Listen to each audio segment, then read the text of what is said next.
Queridos hermanos, estamos de nuevo con un capítulo más en esta serie de la guerra espiritual. Estamos viendo la guerra en el Antiguo Testamento, las guerras santas. Hemos ido viendo cómo el Señor reglamenta la guerra santa, es casi como un ritual religioso, un sacrificio. Las tropas de Dios son arengadas por sacerdotes y por escribas. Se les prescribe que no deben temer, que deben confiar en Dios, porque es el Señor el que da la victoria, el que vence a los enemigos, el que los entrega en las manos de los creyentes, de los fieles que combaten con valor, que no se dejan atemorizar, porque su confianza está en el Señor, no está en sus propias armas, no está en el número. Hemos visto todo esto en los relatos de las guerras, de distintas guerras santas que nos relata el Antiguo Testamento. En la guerra a la que es enviado Gedeón, se nos enseña que Dios no quiere que haya un número muy grande, porque no quiere que los combatientes confíen en el número. En otros relatos no quiere que confíen en sus armas. Hemos visto cómo incluso las armas pueden aplastar al guerrero. Las corazas que en el relato de el enfrentamiento de David y Goliat, el joven David se siente aplastado por las armas de Saúl y se las quita y va sin armas, sin armadura, confiando en el Señor. Habíamos visto cómo estábamos en el capítulo 14, en el momento en que Goliat avanza hacia David, lo insulta y viene la respuesta de David. Goliat le dice: ¿acaso soy un perro para que vengas contra mí con palos? Y el filisteo lo maldijo a David por sus dioses y luego le dijo: ven hacia mí, que voy a echar tu carne a las aves del cielo y a las fieras del campo. Y ahora viene la respuesta de David. Tenemos que meditar esta respuesta, estudiarla, para ver, David ha sido grato a los ojos de Dios. Cuando Samuel recorrió a sus hermanos uno por uno para ver cuál podía ser el elegido por Dios, ciertamente el último fue David. Por su apariencia, Samuel se inclinaba a otros de sus hermanos que tenían más prestancia, más físico. Y el Señor le dice precisamente a Samuel que los pensamientos de los hombres no son como los de Dios. Dios ha visto otra cosa en David. ¿Y qué ha visto en David? Esto que ahora se va a manifestar en su respuesta al filisteo, en esta actitud. Y por eso es tan importante estas palabras que David va a pronunciar y nosotros vamos a leer ahora y a meditar, nos explican qué es lo que Dios quiere de un alma que puede vencer al mal y que puede ser dócil a la victoria divina, un buen ministro de la obra divina para la salvación de su pueblo. ¿Qué le contesta David al filisteo? Tú vienes contra mí con espada, lanza y jabalina, pero yo voy contra ti en nombre del Señor de los ejércitos.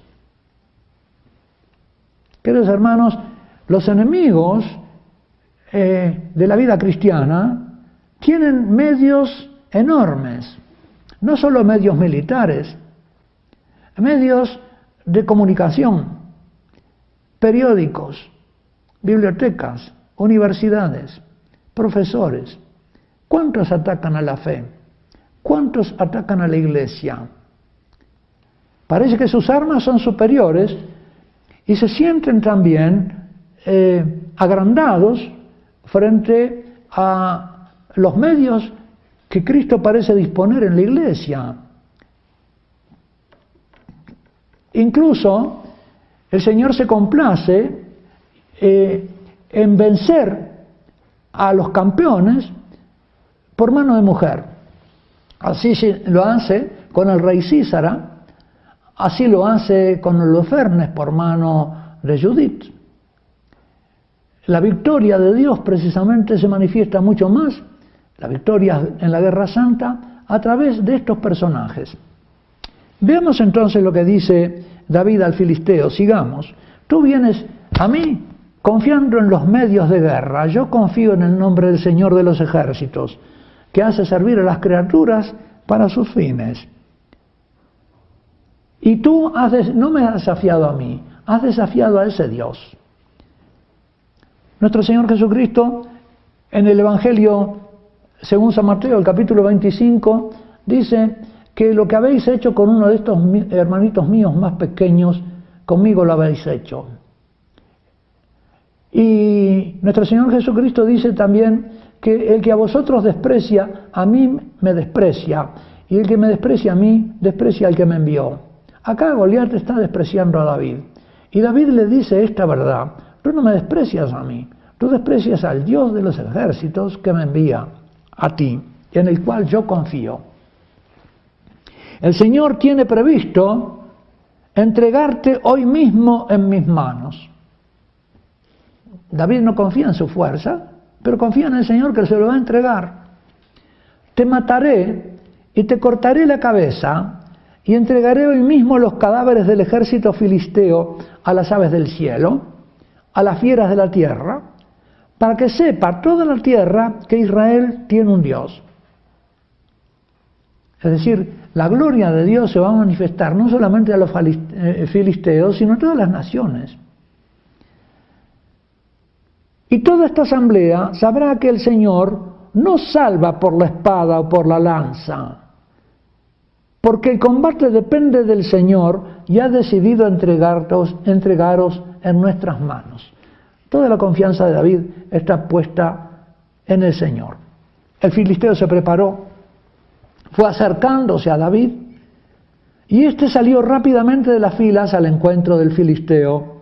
Metió su mano David en el zurrón, en la bolsa del pastor, sacó de una de las 5 piedras que llevaba, la lanzó con la honda e hirió al filisteo en medio de su frente, el cual cayó de bruces en la tierra. Así venció David al filisteo con la honda y la piedra. Hirió de muerte al filisteo sin empuñar una espada. Corrió David, se detuvo sobre el filisteo y sacando de la vaina la espada de éste, lo mató y le cortó la cabeza. Había ido sin espada, con la misma espada en que había confiado el enemigo, le corta la cabeza. Esa pequeña piedrita que da en la frente de Goliat ha sido objeto de muchas meditaciones de los santos padres. Han visto en la piedra a Cristo nuestro Señor, que vence al campeón de los ejércitos del demonio, a Satanás. Lo ha vencido hiriéndolo en la frente, es decir, en sus pensamientos de rebeldía. Las 5 piedras que David llevaba en el zurrón han sido consideradas por muchos santos padres como las 5 llagas de nuestro Señor Jesucristo. En fin, hay muchas aplicaciones de esta historia a nuestra guerra espiritual cristiana de los bautizados en el presente, nuestra renuncia a Satanás, al príncipe de este mundo, al mundo y al pecado. Esa es nuestra lucha, no contra hombres, ni sangre ni carne, sino, como dice San Pablo, contra los principados y potestades demoníacas. Viendo los filisteos que había muerto su campeón, huyeron. Entonces los hombres de Israel y de Judá lanzaron el grito de guerra y persiguieron a los filisteos hasta la entrada del valle, hasta las puertas de Ecrón. Y cuando los israelitas regresaron de perseguir sañudamente a los filisteos, saquearon el campamento.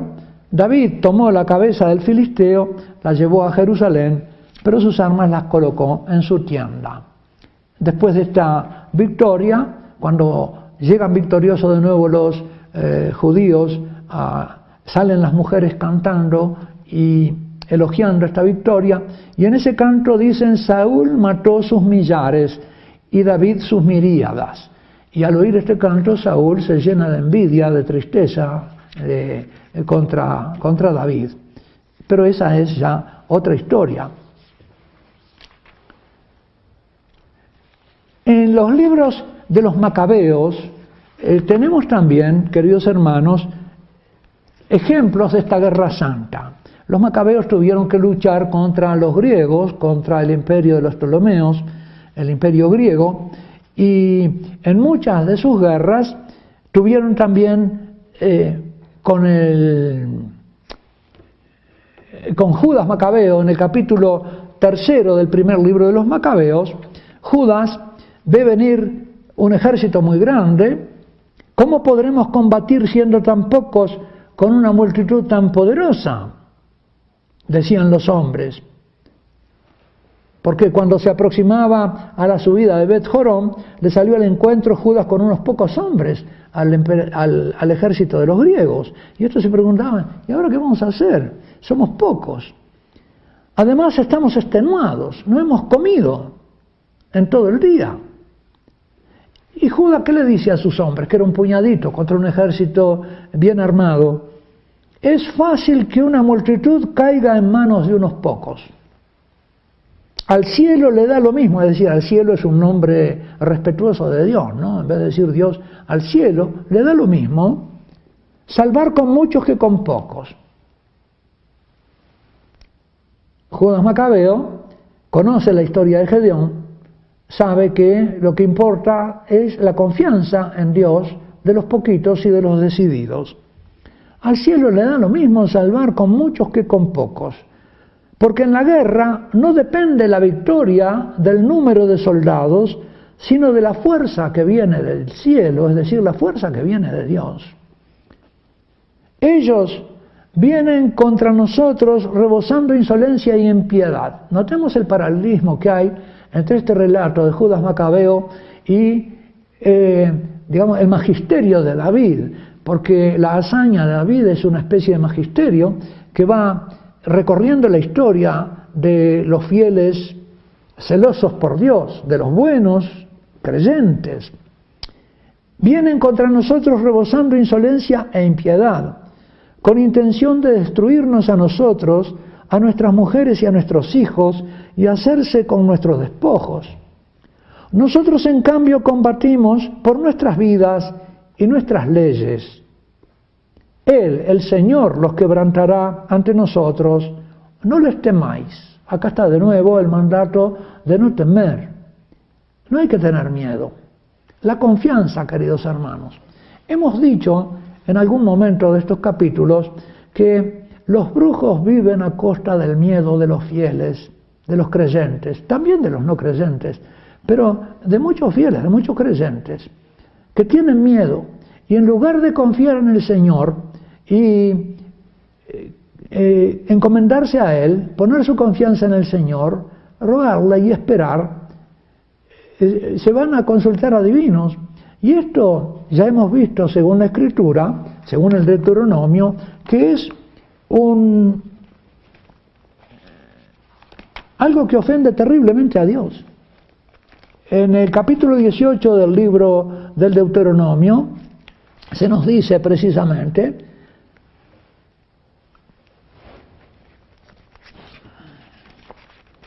que la consulta de los adivinos es algo abominable. Dice, cuando hayas entrado en tu tierra, que el Señor tu Dios te va a dar, no aprenderás a cometer abominaciones como las de esas naciones. No ha de haber en medio de ti nadie que haga pasar a su hijo o a su hija por el fuego, el aborto, o el sacrificio de los inocentes, de los niños, que practique la adivinación, la astrología, las cartas astrales, la hechicería o la magia, ningún encantador, ni quien consulte espectros o adivinos, ni evocador de muertos, cosa que Saúl va a hacer también, va a llegar hasta ahí. Porque todo el que hace estas cosas es una abominación para el Señor tu Dios. Es decir, como que le produce náuseas a Dios. Y por causa de estas abominaciones, el Señor desaloja a tu Dios. El Señor Tu Dios desaloja a esas naciones a tu llegada. Es decir, la gente que hace estas cosas pierde la patria, pierde la tierra. Es decir, que es desterrada no por un ejército que invada, sino por los demonios que lo han llevado a la adivinación. Contra estas cosas tenemos que luchar nosotros, queridos hermanos. Contra estos pecados, nuestra lucha es distinta, es espiritual. Pero quisiera con ustedes remitirme ahora a una mujer. Recorramos un poco estos episodios de la victoria de Dios por mano de mujer. Tenemos una de ellas en el libro de los jueces. Una de los jueces es una mujer, Débora. Débora quiere decir abeja. Parece un nombre que alude a que un ser tan pequeño como la abeja y que puede ser considerado como, sin embargo, es capaz de picar, ¿no? Débora, en el capítulo 4 del libro de los jueces, después de la muerte de un juez, Ehud, los israelitas clamaron al Señor porque estaban dominados de nuevo por sus enemigos, y por aquel entonces Débora, una profetisa, mujer de Lapidot, era juez de Israel. Ella se situaba bajo una palmera entre Ramá y Betel, en la montaña de Efraín, y los israelitas venían para que ella los gobernara. Débora mandó llamar a Barak, hijo de Abinoam, de Cades de Neftalí, y le dijo: ¿no te ha dado el Señor Dios de Israel la orden de que reclutes y tomes contigo en el monte Tabor a 10.000 hombres de las tribus de Neftalí y Zebulún? Que yo atraeré hacia ti el torrente Quizón, a Sísara, jefe del ejército de Yabín, con sus carros y tropas, y los entregaré en tus manos. Y en efecto el Barak va a esa campaña por orden de Débora, y ese rey Sísara muere por mano de una mujer. Se nos relata la muerte de este enemigo de Dios por mano de mujer, como para mayor humillación. No muere por la espada de un guerrero, ni en el combate, sino en su huida. Sísara había huido a pie hacia la tienda de Yael, mujer de Heber, el kenita, porque reinaba la paz entre Yabín, rey de Hazor, y el clan de Heber, el kenita. Y entonces llega huyendo Sísara a la tienda y se refugia allí en la tienda, y ella, la mujer, lo cubre con un cobertor como para esconderlo. Y él le dijo: por favor, dame de beber un poco de agua porque tengo sed. Ella abrió el odre de la leche, le dio de beber y lo volvió a tapar, y él le dijo: quédate a la entrada de la tienda, y si alguno viene y te pregunta a ver si hay alguien aquí, respóndele que no. Pero la mujer de Heber tomó una clavija de la tienda, tomó el martillo de su mano, se le acercó, y mientras él dormía, le hincó la clavija en la sien hasta clavarla en la tierra. Él estaba profundamente dormido, agotado de cansancio, y murió. Acá tenemos entonces, en este relato de la Guerra Santa, esta muerte del enemigo por mano de mujer. Más humillante todavía. Se vale Dios nuestro Señor, y ni siquiera de una israelita, por una kenita. Pero acá tenemos estas dos mujeres, a Débora y a la mujer que mata a Sísara, como eligiendo Dios el instrumento más débil. Ni siquiera 300 hombres, ni siquiera soldados, sino esta mujer. Y estas dos mujeres forman junto con Judith una tríada de mujeres que sirven como instrumento de Dios para matar, para vencer a los enemigos del pueblo de Israel.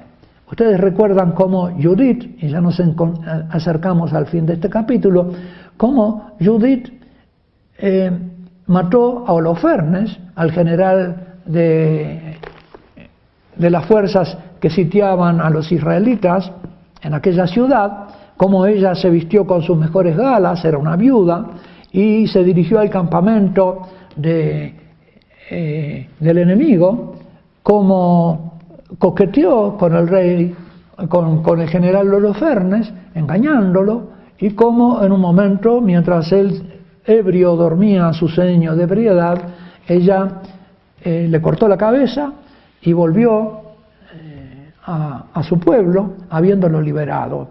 Judith es precisamente una de esas mujeres por cuya mano Dios quiere hacer justicia y quiere salvar a su pueblo del enemigo, precisamente mostrando así que Él se vale de lo más débil para vencer a lo que es aparentemente más fuerte. Bueno, esta mujer es la iglesia, queridos hermanos. Dios se vale de la iglesia, la esposa de Cristo, es la que en el Apocalipsis aparece huyendo de la serpiente para salvar al Hijo, que es el pueblo de Dios. Esta es la iglesia. Y la tierra absorbe el río de agua que echa detrás de ella para negar al pueblo de Dios, y a la mujer y al Hijo. La tierra absorbe. Benedicto XVI nos ha dicho, ha interpretado este pasaje del Apocalipsis diciéndonos que se trata precisamente de la fe de los humildes, que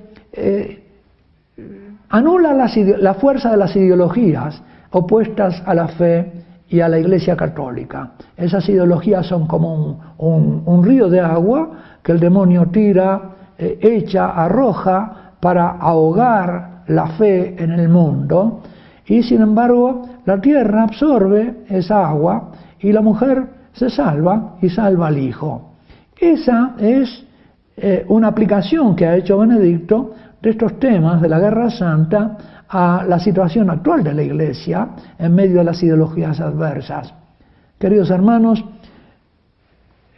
nos acercamos así hacia el fin de esta serie sobre la guerra espiritual, en la que nos hemos inclinado sobre las Sagradas Escrituras, buscando en ellas iluminación para el combate en el cual estamos nosotros también alistados por Dios.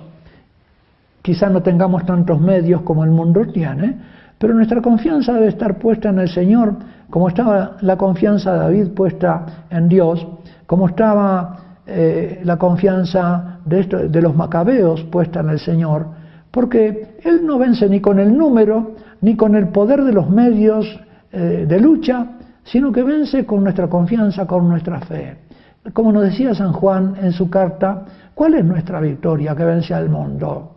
En su primera carta, capítulo 5, ¿cuál es nuestra victoria que vence al mundo? Nuestra fe. Con esta confianza, queridos hermanos, nos despedimos hasta el próximo y último capítulo de esta serie sobre la guerra espiritual, volviéndonos al Señor, agradeciéndolo que nos haya elegido para esta guerra de la fe en el mundo y nos haga así luz del mundo y sal de la tierra. Que Dios Todopoderoso los bendiga, el Padre, el Hijo y el Espíritu Santo. Amén.